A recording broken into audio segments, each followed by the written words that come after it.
હાલો મિત્રો, good morning, જય સિયારામ. કેમ છો?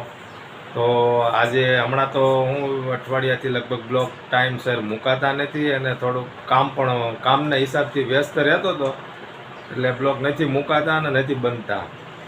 તો આજે છે રામનવમી, રામ જન્મ મહોત્સવ. તો આપણે ઘરે પણ દર્શન ને પ્રસાદ કરવાનો છે અને એની ફૂલ જોરથી તૈયારી પણ થઈ ગઈ છે. અને આજ બ્લોગ મેં જ સ્ટાર્ટ કર્યો છે, કારણ કે જલ્પાને આજ થોડુંક કામે વધી ગયું છે, એટલે બ્લોગ નથી બનાવી કે આમે એને થોડીક માથા મહેંદી નાખી છે. આજે મહેંદી નાખી હતી કે હું મહેંદી નાખી છે, તો મને શરમ લાગી કે હું બ્લોગ નહીં બનાવું, તમે બનાવો. મેં કીધું લાઈ હું બનાવી નાખું. તો મેં બનાવ્યો છે ને એને લાગે શરમ તો જોઈ ભાગીને દોડીને વહી ગઈ છે ઓલી રૂમમાં. હમણાં આપણે એની પાસે જવું. અને અત્યારે અમારે હિતુભાઈ અને ભૂમિ બે તૈયાર થઈને કમ્પ્લીટ થઈ ગયા છે.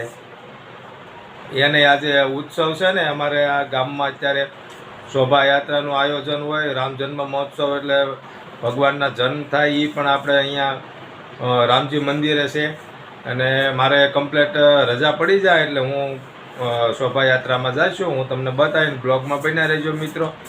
અને મિત્રો, મારે પણ એક તમને ખાસ વિનંતી કરવી છે કે લાઈક કરજો, વિડીયો શેર કરજો, વધારેમાં વધારે વિડીયો શેર કરજો. આ લગભગ 2-5 બ્લોગ મૂક્યા, એમાં લાઈક પણ આવતી નથી અને શેર કરવાનું મિત્રો ભૂલતા નહીં. તો હું હવે હિતુને અને ભૂમિને બેને પૂછું કે વેકેશન પડ્યા પછી તમે હું ઘરે કામ કરો છો, બરાબર છે? કારણ કે નહીં આટા ટલ્લા જ મારતા હોય છે, એટલે આપણે એને પૂછી લઈએ. કારણ કે અત્યારે હું ઘરે છું એટલે તો જવાબ આપણને સારો જ મળશે, પણ હવે પૂછીએ આગળ જવાબ કેવો આવે છે એ તો હું બતાવું.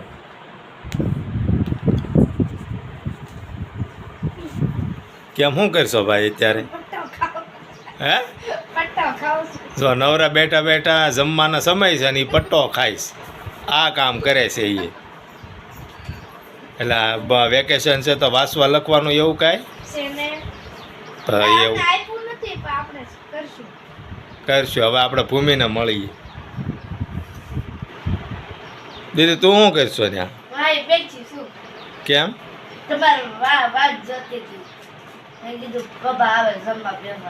એમ સારું, હાલો તો આપણે હમણાં જલપા પાસે જઈએ, શું કરે છે એ જોઈએ.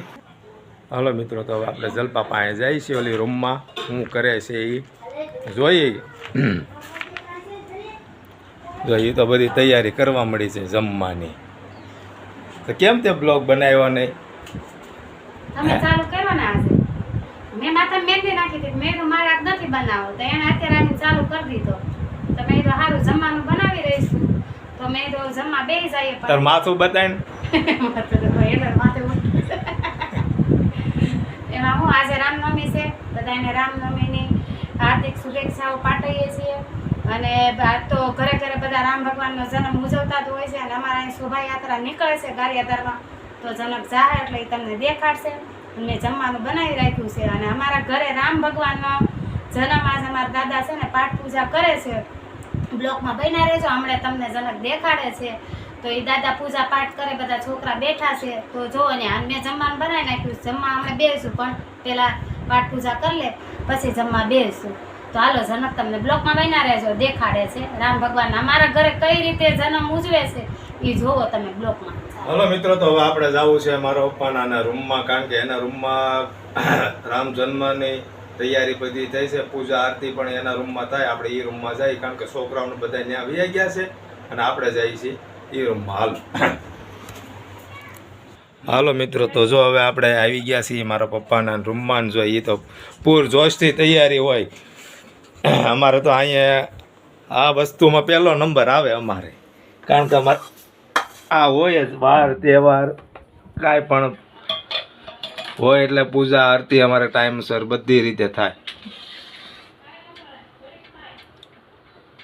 જો આ દીવો પ્રગટાવ્યો છે અને પ્રસાદમાં તો દ્રાક્ષ ને ચીકુ છે. તો કાંઈક અમારા આ રીતનું મંદિર છે. ભગવાન પ્રિય હો ભય પ્રગટ કૃપાલા દીન દયાલા કૌશલ્યા હિતકારી हर्षित महतारी मुनि मनहारी अद्भुत रूप विचारी लोचन अभिरामा तनु घन श्यामा निज आयुध भुज चारी भूषण बनमाला नयन विशाला शोभा सिंधु खरारी कंदुई कर जोरी अस्तुति तोरी केहि विधि करो अनंता माया गुण ज्ञाना ती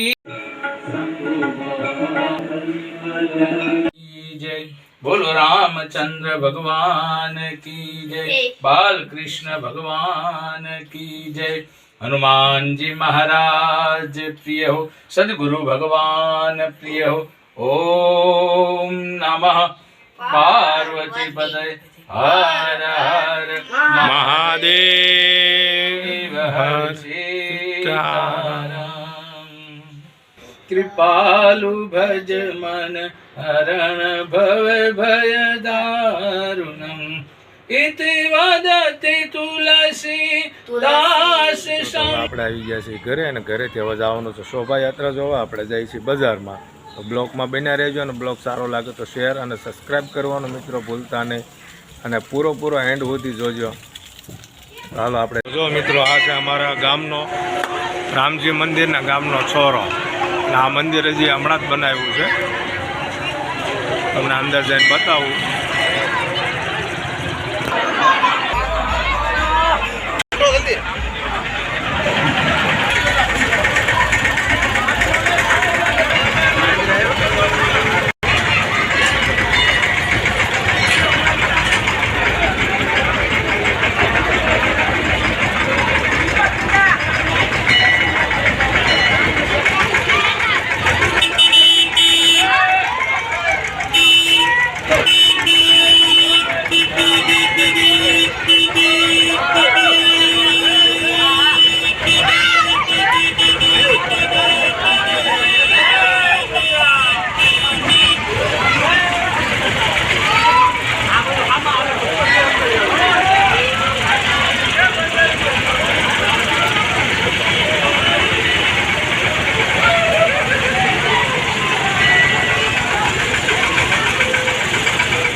અમારા છે રામજી મંદિર. રામજી મંદિરથી અહીંથી જ અમારે શોભાયાત્રા શરૂ થાય અને અહીંયા પૂરી થાય. તો અત્યારે અહીંયા પૂરી થઈ છે અને આ રીતનું છે અમારું રામજી મંદિર. હાલો મિત્રો, તો હવે આપણે આવી ગયા છીએ ઘરે. શોભાયાત્રા જોઈને તો ઘરે આવ્યા એટલે શું છે, 2-3 દિવસ તો આપણે પથારી અગાશી ઉપર કરીએ છીએ. શું છે, ઘરમાં તો ટકાતું નથી અને અત્યારે બફારો થાય તો 2-3 દિવસ તો ઉપર જ કરીએ છીએ. તો શું છે, આખો દી પછી ગોદડા હેઠે ઉતારવાને ચડાવવા તો ઉપરનો ઉપર હોય એટલે તડકાના થોડાક તપી ગયા હોય તો આપણે શું છે કે જલપાએ પોળા કરી અને મૂકી દીધા હતા કે ભાઈ ગરમ હોય તો ઠંડા થઈ જાય. તો અમારે ભૂમિબેન આવીને સીધા બેસી ગયા છે. જો આ રીતની કંઈક પથારી હોય અમારે. અત્યારે શું છે, આવી રીતે કરી નાખીએ તો શું છે, ગરમ હોય ને તો ઠંડી થઈ જાય. ને અત્યારે 6-7 વાગી ગયા છે, 7:30 જેવું થઈ ગયું છે. અને આ છે અમારા ઘરની અગાશી ઉપરથી એનો વ્યૂ છે. તો આવો કંઈક વ્યૂ છે. દીદી, તારે આવવાનું હતું? તમે એકલા વયા ગયા. ક્યાં? હરવાનું આઈસ્ક્રીમ ખાધી હોય ને, હરવાનું ફરવાનું હોય ને, તમે વયા જાવ છો. તારે આવવાનું હતું? હા. ક્યાં આવવું હતું? ગામમાં. હું લેવા શોભાયાત્રા જોવા. તો તું ને આવે ને તો વેન બહુ કર્યા કરે ને એટલે હું તને ન લઈ જાઉં. ઓલું ખવડાવો ને ઓલું લઈ દો ને ઓલું લઈ દો ને એવું બધું બહુ કર્યા કરે ને તો હું ન લઈ જાઉં પછી. હવે એકાદું કંઈ કે ગીત ગાઈ નાખ ને. રામ આએગે તો અંગના સજાઓગે. राम आएंगे तो अगना सजाऊंगी, दीप चला के दिवाली में बनाऊंगी, तेरे झोपड़ी के पापा खुल जाके राम आएंगे.